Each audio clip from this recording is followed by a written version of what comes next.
but I go off to this audition, and I didn't shave for it. Like, going in for playing a schoolboy, I didn't shave for it. I didn't get my hair cut. I looked like an absolute mess.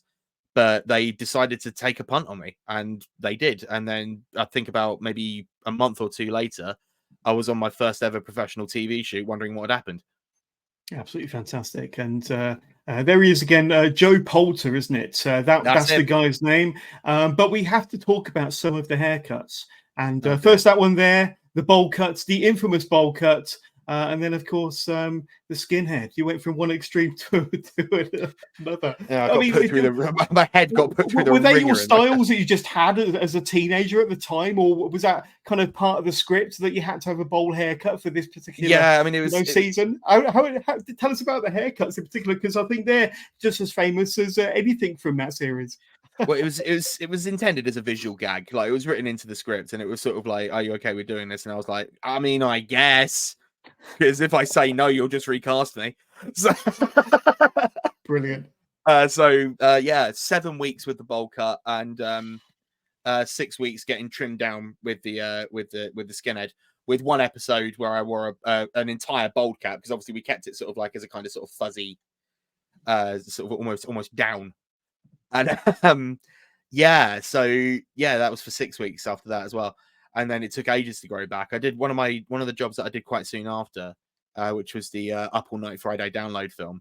I'm wearing what is quite clearly a wig, and that's because underneath it I am bald as a coot. So I couldn't quite get away with it.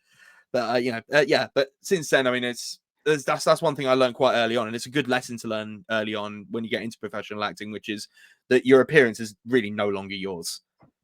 Like, you adapt to whatever job you got at the minute. I mean, obviously I've had a haircut and a shave now, but that's largely because, as I alluded to at the top of the episode, like there's not really much going on in the industry at the minute. So I was like, well, why don't you just do something for you? You don't do that very often.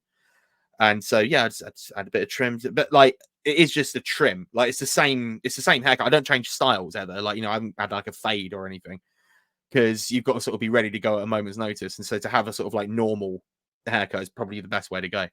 So you won't be tempted to try any of these again then? The bowl cut, bring that back into fashion? I think if you knew how much work it took to get it to look like that and be camera ready, there's no way, my friend. There must be so many products in there and a good amount of combing.